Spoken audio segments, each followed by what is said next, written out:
Welcome to the Leadmore podcast. I'm your host, John T. Meyer. The Leadmore podcast is the show where we sit down with leaders of today to help inspire and create more leaders for tomorrow, because I believe the world needs more leaders. And in this first episode of 2022, I sit down with my good friend, Chris Ronzio. Chris is the CEO and co-founder of Trainual, a software product that helps you build your business playbook. Chris is Mr. Playbook, Mr.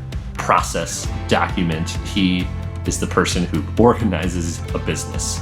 And he has a fantastic story. He started a business at 14 years old in high school doing video production. We talked about that and what he learned at that age and how that business, after 12 years, eventually led him to starting a software product, which is Trainual. And so I thought this was the perfect interview, one of these toolbelt episodes where we're learning skills and frameworks that leaders need to implement. So at the start of the year, brand new year, we're all thinking about, how to be more organized and more efficient and document our processes and clean up our lives and clean up our businesses. I thought this was the perfect way to start the year.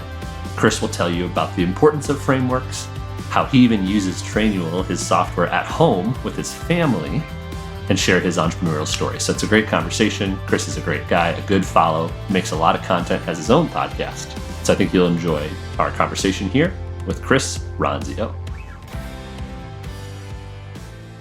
Welcome to another episode of the Leadmore podcast. I'm here with my buddy Chris Ronzio in person here. The first episode I probably shot not in South Dakota, so we're in Scottsdale branching out at the Trainual HQ.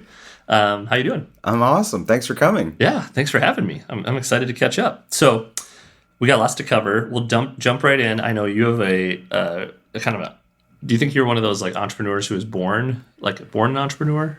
I don't think I was born an entrepreneur, but were you exposed to it? Yeah, I was exposed to business really early on. Okay. My dad was in business, and he would wear a suit every day and a tie and carry one of those hard briefcases, so Okay. traditional business. And he would go to work in one of those big corporate buildings with a waterfall in the lobby. And you grew up in Massachusetts, right? I grew up between Massachusetts and Chicago. And so this was actually in the Midwest when I was 4 or 5, 6. That was where it really got ingrained in me that, okay, business is you dress up, you go to a cool office, you have a waterfall, you have a nice desk. I want to be in business. Sure. But I couldn't get a job as a little kid. So entrepreneurship was the way to make money. And that's where it started. And I know about maybe it wasn't the first. Was there something before 14?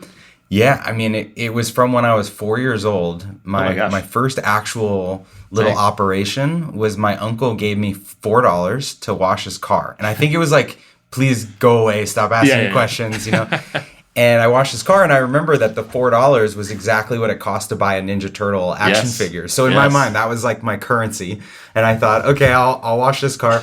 And that turned into every neighbor's car, and that turned into me having posters on our mailbox and printed business cards. Love it. As a 4 or 5, 6-year-old. Wow. And so growing up, it was just always those little kid businesses. That's cool. It was clean my neighbor's furniture, or the yard work, or I was selling wrapping paper or candy. And so my first real business was the one you were mentioning when I was 14. Yeah, and that was you were a videographer. Yeah. So, before then, my family had a camera, and I thought it was cool to record our family events. Home videos. And when I started high school, my school had a video department with a TV show. Okay. And the guy that ran the show, his co-host was graduating. She was a year older, so he was looking for a new co-host. So I thought, amazing, I'm going to be famous. I'll be on the school TV channel. And so that's how it started, was me and him just filming little things around school. And we got trained on this digital equipment that our town offered. We lived in this small town in Massachusetts, 30,000 people. Okay. And our town's cable access station would just replay our TV show over and over over again. And so people started coming up to me in the supermarkets or at TJ Maxx. They're like, hey, I've seen you on TV. Late night. Yeah. And slowly it was hey, could you record this game, or could you record my grandpa's birthday party or whatever? So we realized we can make money. Because at that time, you're probably burning these DVDs. I mean, no, at that time it was high 8 VHS tapes, SVHS tapes. We had these over the shoulder cameras, and we would edit stuff on those non-linear or linear, like the dials, and you're just rewinding and fast forwarding. Oh, geez. That was the beginning, but it was a really cool time to be in a video business because we saw every year tech change so much. Sure. Yeah. And so you did that through high school, and then you kept it. You started to really, it grew. Had some growing pains with that, right? Yeah, so that was kind of my initial business education, was that company. Yeah. I started it, like I said, with that friend when I was 14. He was a few years older, so a couple years into the business when he went to college, I actually bought him out of the business. In high school, that's crazy. So, which was like a fun thing. We had to get a notarized contract and all. He maintained a little equity, and then 2 years later, I bought out the rest of his shares. And so funny. It was tiny dollar amounts, but to go through those things at that like age, 16, 17. When I finally graduated, the decision was like, do I go to business school or do I go to video school? Oh. And I was trying to decide, and I had read The E-Myth by Michael E. Gerber. Yep. And they talk all about, being the technician versus an entrepreneur. And so I thought, okay, being the camera operator, being the editor, that's the technician. I should go to business school. Yeah. And so that's really when my business started to grow. I went to school and learned how to run a business. Yeah. And so got away from the camera, put other people on the camera. Right. Started growing and scaling that thing. Right. Yeah. Because I couldn't do it anymore. When I was in class, we were getting more referrals and more jobs than I could actually handle myself. Yep. So what I would do is I went to school at Bentley University outside of Boston. And so I would drive into Harvard Square where there were a lot of other universities. Sure. And I would interview other kids that went to technical schools. I'd take a picture of them with my digital camera and I would put a profile together of oh, this is a person that knows how to do editing or knows how to use this program or they have this kind of camera. And so then when I got a job, I could kind of farm out the work. Yeah. And to these it's like your CRM contractors. Yeah. I had a paper CRM in college. Yeah. Well, I think, I don't remember the end story of that business, but it's such a great precursor to what you have built now is you obviously I'm sure things like even that, a CRM, you're like, we need to document this stuff. We need to create systems and frameworks and playbooks. Yeah. Yeah. So I really got to go through every role in that business, which was cool. I designed our first website. I edited all the videos. Yep. I was behind the camera. I was selling contracts. I was doing all these things. And as the business grew, I was able to replace myself in each of those roles. Yep. And so the first thing was camera operators and editors. And so I had to create instructions for here's how I do it. So here's how you do it to replicate what I do. And I didn't know I was really doing this at the time, but as I learned in business, those are standard operating procedures and processes. And so it was starting to come together. Here's what I'm learning in school. Here's what I'm doing in my business. And I ended up running that company for 12 years. We grew it across the U.S. We had 3 physical offices. We had over 300 camera operators. Dang. And the thing I was doing over and over and over again was finding crews in different cities, training them remotely on how to show up and sell videos and set up cameras and do the editing. And, it was processes. Yeah.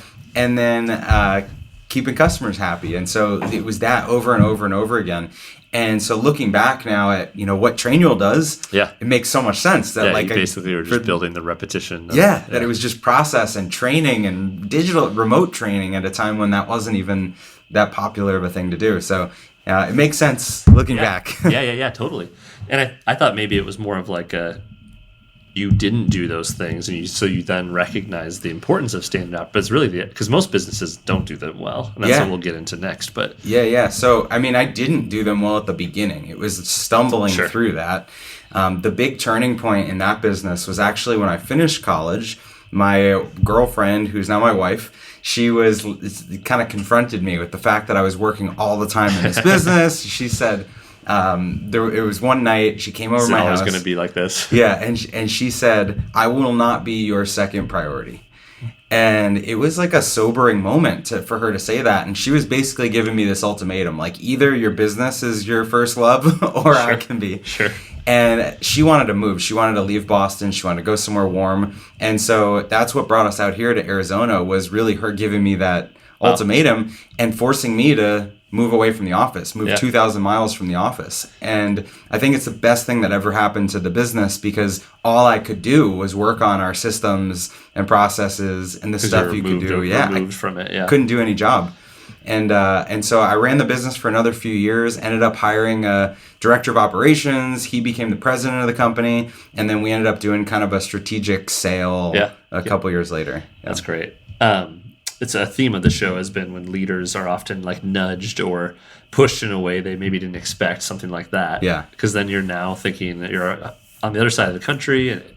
Where did the nugget of what became Trainual come from? Was it just looking back at those standard operating procedures from the video company? Well, I wish I could say it was like that black and white, but I got to this point in my company where I had all of these SOPs and I had roles and responsibilities really dialed in, and we had this like online training for when we would hire a contractor off Craigslist and we'd run them through our online training. And so I joined this entrepreneurship group out here in Arizona and started going to these mastermind meetings with other business owners. And when I'd hear them talk about their companies, it seemed so chaotic. Sure. And I was like, how do you not have clear roles and clear onboarding? And so when I was phasing out of my video company, I started consulting just because I was looking for a way to make money. And so I was going business to business to business and systematizing their companies. And so the thing that I was doing most consistently was I was mapping out everyone's roles and responsibilities, their workflows of like how a job flows through their company, their standard operating procedures, and then I would give them a deliverable, which I was calling a playbook. Nice. And that's what I was doing over and over. And so as I was building the consulting company, it was like manually doing it. I did this with my business. Now I'm doing this with other businesses. There should be some kind of tool software to do this. Yeah. Okay, cool. That's great. Yeah, and then you start to maybe some of those entrepreneurs were software founders, and you realized, wait a minute, we can scale this thing, right? We can build this thing big. I had one client, one consulting client when I first got started that it was this business I never knew anything about. It was an Arabian horse farm up in like North Scottsdale, and they were building this software to kind of be like a Yelp for the equestrian industry. So you could find, a vet, or you could find a good niche SaaS business. Yeah. And so they were trying to organize this project, and part of what they did was live stream events. And so they hired me because I had the live video experience and because I had the process experience, but I didn't have any software experience. Sure. And so I just got thrown into this project to try to organize it. And it was like my eyes were open to the fact that you can dream something up and somebody overseas could just like punch code all night and you come out with a product that makes money. Yeah. And so it got my wheels turning for sure. And I think that moment of the allure I've always thought of building a product is you walk into a coffee shop or something and you look over someone's shoulder and they're using your software on their computer, right?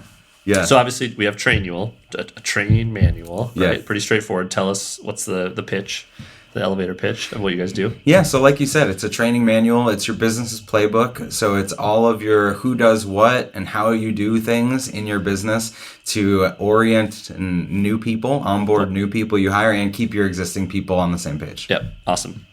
So this podcast is about leadership, and leaders need to, whether they're doing it or they're delegating it, build these playbooks. Yeah. And so that's why I wanted to have you on the show. And you're the first guest of 2022, so I feel like it's that time of year where we start to think about sort of organizing your house, right? Cleaning your business up a little bit, maybe saying, we got to be a little bit sharper this year than we were last year. Right. So if I'm a leader of a nonprofit, a big company, a startup, give us sort of the group, the big why of playbooks. Like, how do they change your business? Creating playbooks or documenting what you do or what someone else does is like brick by brick building the house that is your business. Yeah. Like if you want to create a strong foundation and you want to actually scale and build new levels, you have to put those bricks down, and it has to be strong and it has to sustain natural forces or whatever. And so creating playbooks and writing down instructions is a way to set a clear expectation for your people and to say, here is what you do, here is how it's done. If someone's done it before, here is what I expect, here is how it's going to be measured, and then you're totally aligned. Sure. And then you can move on to the next brick or the next role or the next task. And so a lot of times entrepreneurs, leaders, they start with a lot on their backs, a lot on their plates, they wear a lot of hats. And it's a great way to start the business, but it's not something you do forever. Yeah. And so building these playbooks is your way of shedding those different roles in the company, of going from one person in the business to 2 people or 2 to 4. Yep. And that's what the playbook does. I think in my head, I always think of, I'm like, well, yeah, that would make sense if you work at McDonald's, right? And it's like 1 patty or 2, 1 patty, 2 buns, this many fries. Like you just follow the instructions. You don't even need to think. Yeah. But then I think of like a white collar kind of knowledge worker type of job. I'm a designer or a coder. Yeah. Even an accountant. But I'm guessing all types of companies use Trainual. So what do you say to those? Like if it's maybe more nuanced, it's not as black and white. How do you build a playbook around that? Yeah, so you build playbooks around process. There is a way you do something. Sure. Even if the stuff can be kind of artistic or strategic, and the way that you handle every request or every customer might be a little bit different. Yeah. There's a framework. So like an agency has a framework for how they deliver a branding project. Yep. Like you're not going to say, here's a collection of 100 logos, pick one for every customer. Yep.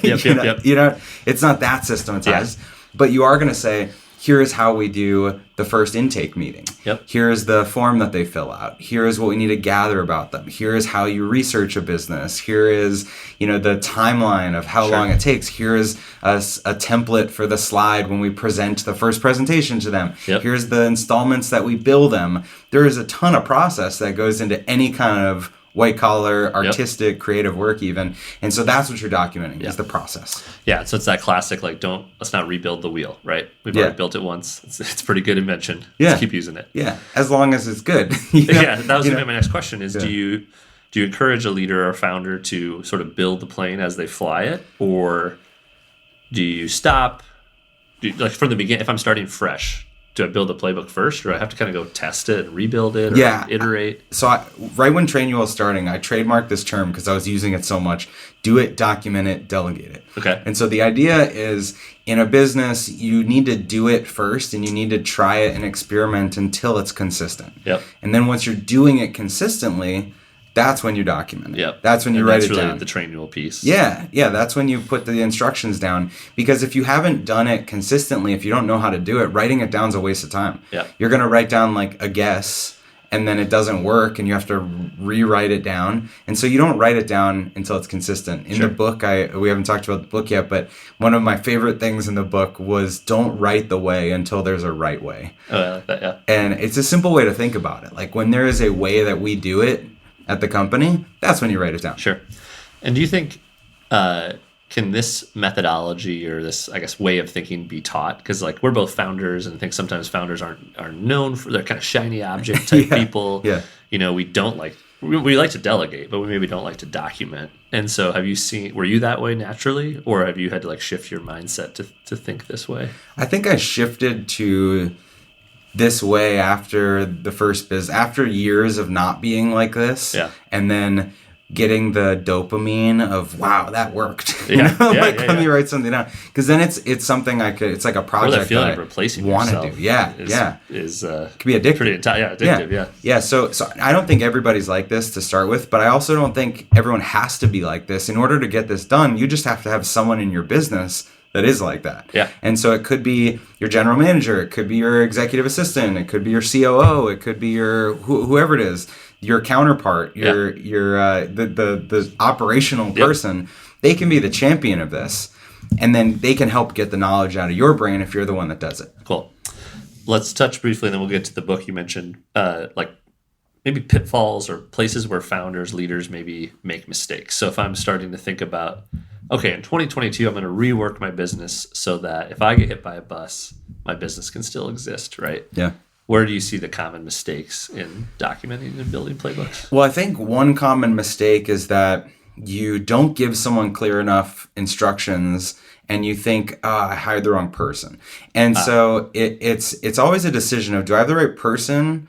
Or that I have the process. Yeah, process. And so in some cases, when you're trying to build up your business, you need to hire for experience. Sure. Because you don't know how to do it, and you're trying to bring that in. And yeah, exactly. They write the playbook.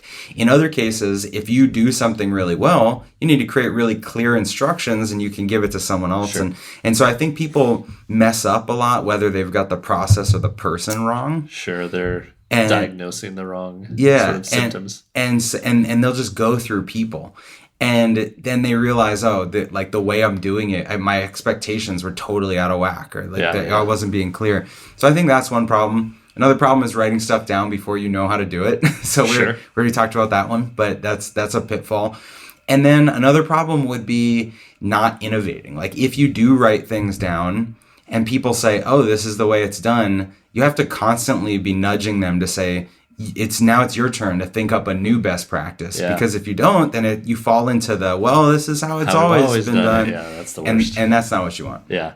How about like the level of granularity in building process? Sometimes maybe people imply steps and assume that they're just assumed. Yeah. And sometimes can you go too deep, or is that... Yeah, I think going too deep is a waste of time. Like move your mouse here and then go up and start lighter and let people ask questions. Sure. And then when they ask questions, put that detail in. Yeah. If you start with too much detail, then you might be... It's like death by bullet point. Yeah, and it makes people feel like they're dumb. Yeah. If you're trying to over-explain. Here's 80 steps on how to like print a PDF. Yeah, so start light. The other thing is you don't have to write it. You can record it. You can do like what we're doing. You can fire up a video camera, webcam, your phone, whatever. Just whatever way is easiest to get it out of your head. That's what you should do. Yeah. Screen recording software, like all that stuff's great. And then people can ask questions, and you're always going to refine the process, but you need to get it recorded the first time. And maybe this is, I don't want to like give too much airtime to a competitor, but like a big game changer for Lemonly during the pandemic was we do a lot of Loom, just trying to be more asynchronous. No, Loom's not a competitor. We love them. We're their highest performing integration. Okay. Because people put Looms into Trainual. Okay, I wasn't sure where you guys did that. No, there's built-in functionality to use Loom and record inside Trainual. You can upgrade into a paid Loom account from Trainual. So cool. we work together well. Loom or any video recording software, that's just one way to document. Yeah. We think of Trainual as the platform that houses all of the documentation. Yep. So where I was going to head is I'm guessing you guys also probably saw a little boom during a pandemic of offices going remote, distributed. Shit, we don't have our playbooks. Like we got to document this stuff. Yeah, what we saw was a lot of earlier stage companies needing it. Okay. Because before we would have companies sign up that were more frequently hiring people. And so they might be 50 employees, 100 employees, something like that. And then when everyone went remote, it was like, wow, we need to be on the same page with 5 people. Or we need to be we're hiring one person a year, but they're starting in a different state. How do I communicate everything they need to know? Yeah. So stuff we took for granted. Yeah, so we saw a lot of smaller companies. That makes sense. Cool.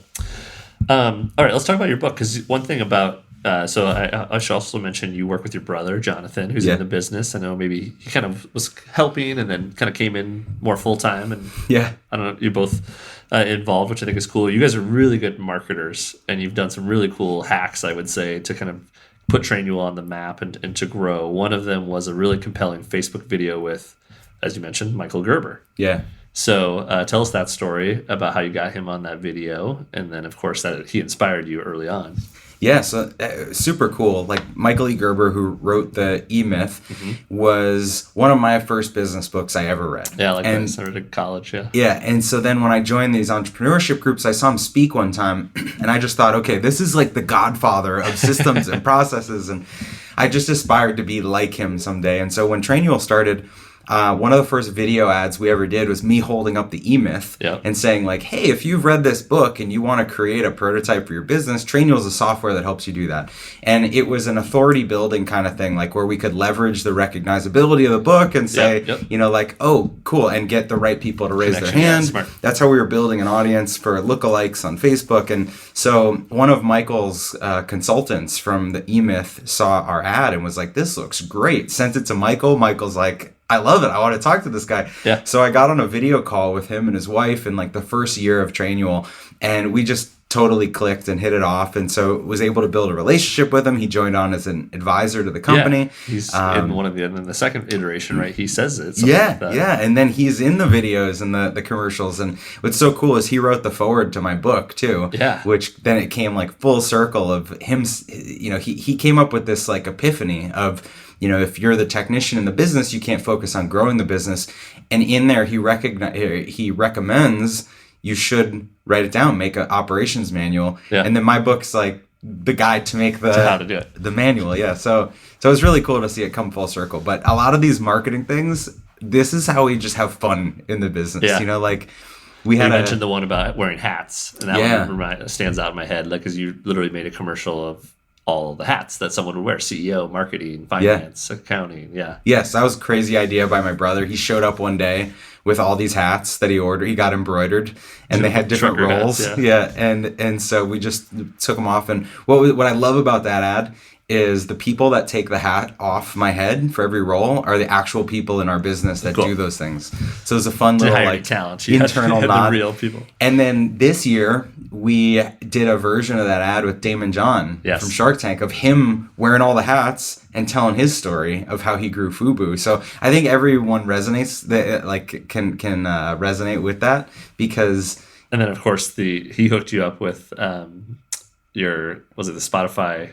No, like the song, right? Like, what's the... No, so he has a cameo in the song, but that was with Montel Jordan. Yes. Yeah, so totally separate. Anyone that's listening, go to Spotify, search for Trainual or search for Montel Jordan. It's one of his top songs. He's the guy that did the "This is how we do it," and so it's brilliant. Yeah, so we always played that at our meetings, our team meetings, because we thought Trainual, this is how we do it, and so we worked with him over the last year to write a sequel to a remix that is "This is how you do it," all about like growing a small business and delegating.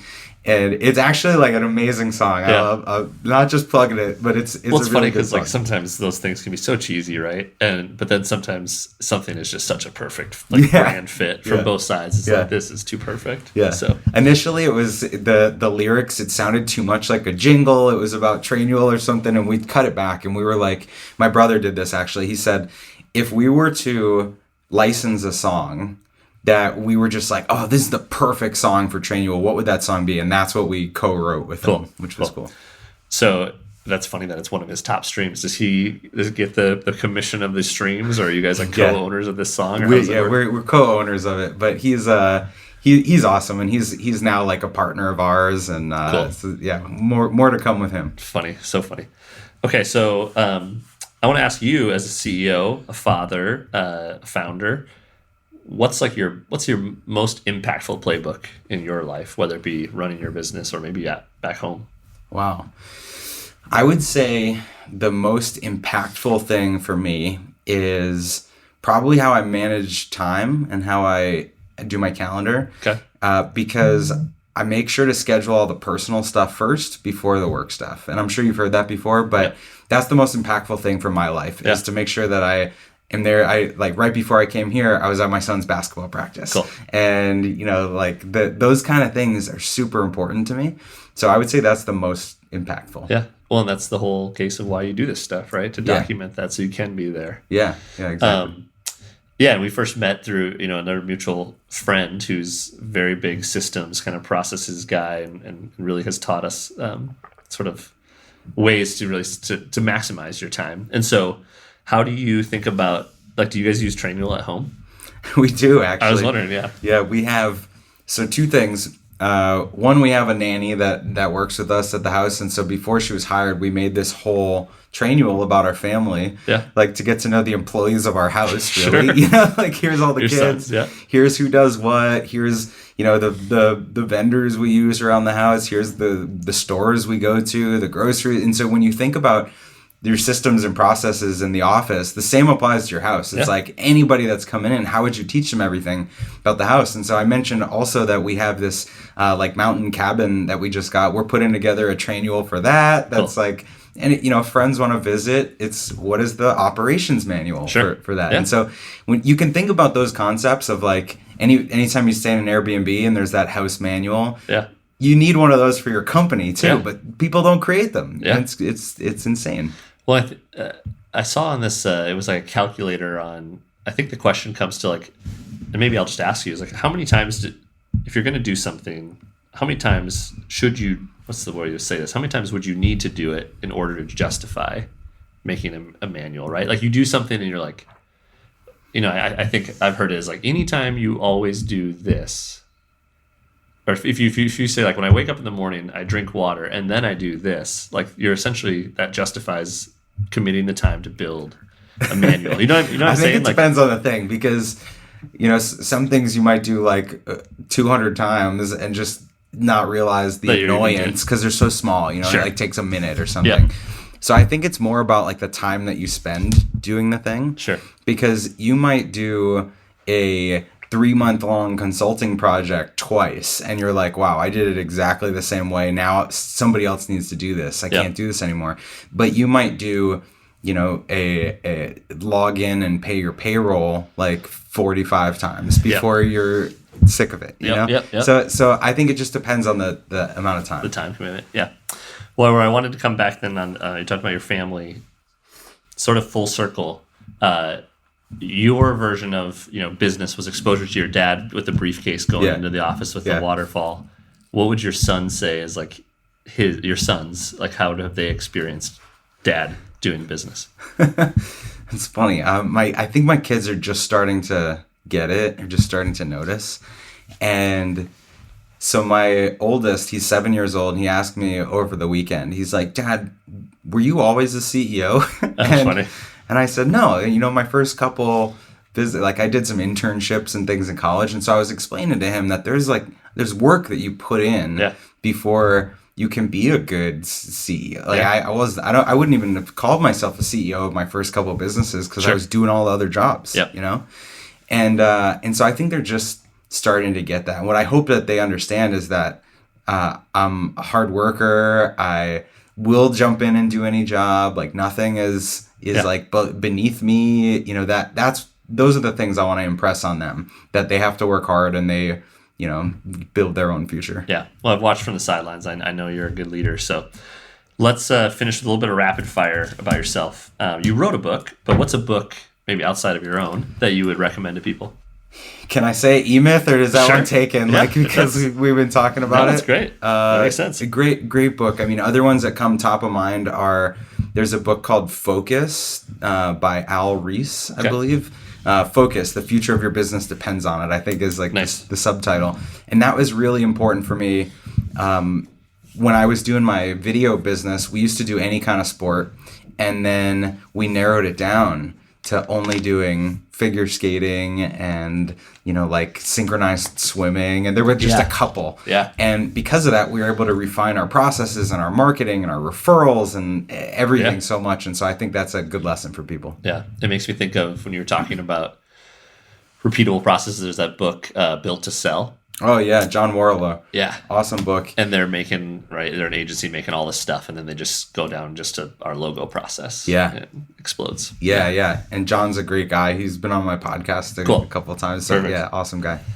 What is your superpower? What's the thing you do best? Organizing chaos. Yeah? Yeah, that was the name of my... That's the quickest anyone's ever answered. I love it. Because that was the name of my consulting firm, Organized Chaos. Okay. And it's now the name of my podcast. Yep. Because I think that's what I do best, is I can see a mess of stuff and then just unpack it in my head and zoom out, see this macro view, and then help just step-by-step advice. So you love the chaos. Yeah, I like chaos because you can create process from chaos. Chaos is raw material for process or for something that will be organized. Sure. And I like making that happen. What do you say to the people who are like the messy desk person who are like, no, I thrive in the chaos, or like, I need the chaos. And you're like, personally, I like things in order. Yeah. I like things to be clean. So, in college, my side of the room was like super clean, and my roommate had like 15 towels on his chair. And I like the cleanliness, the order, but whatever works for you. I think chaos means that there's a lot of good inputs. Sure. It means there's a lot coming at you, and how you operate, it's up to you. Yeah, if you're struggling, then I would blame the chaos. Yeah, that's fair. I have this line that parents are certainly leaders. And so we've talked about, both you seeing your dad and now your boys. Any piece of parenting advice you'd give to anyone listening? Parenting advice? Nothing is a substitute for time. That's good. So, you know, with both kids, I try to do like one-on-one dates. We haven't started this up again since the pandemic, but I was taking them each on a weekend trip alone. Cool. I do the same thing with my parents, actually, one-on-one, where we'll go somewhere to a city and just spend one-on-one time, because as they get older, you don't know how many times you're going to have like that left. And how many siblings do you have? I have my brother is my full brother, and then I've got a half brother and sister. Okay. Yeah. So the one-on-one is super important. Yeah, absolutely. So I'd say nothing replaces time. That's a great one. You can't outsource yourself. Yeah. And then lastly, we like to ask, who are the leaders who have shaped you in your leadership journey? All right. So I guess of the ones that I know personally, my parents, of course, were huge. Yep. So it's got to start with them. I would say that I've had amazing professors and teachers in school that really inspired me and went above and beyond. So shout out to some of my professors. Right now, on our board, Clayton Mask from Infusionsoft he's been an advisor and now a board member, and I really look up to him.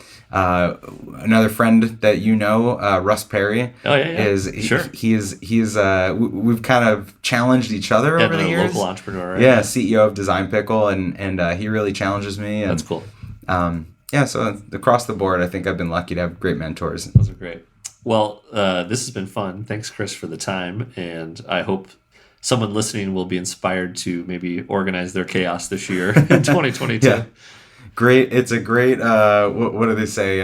New Year's resolution to organize chaos, but don't give up. Yes. You can stop going to the gym and, but you shouldn't, you should continue trying to work out your chaos for your business. Keep power through it. Yeah.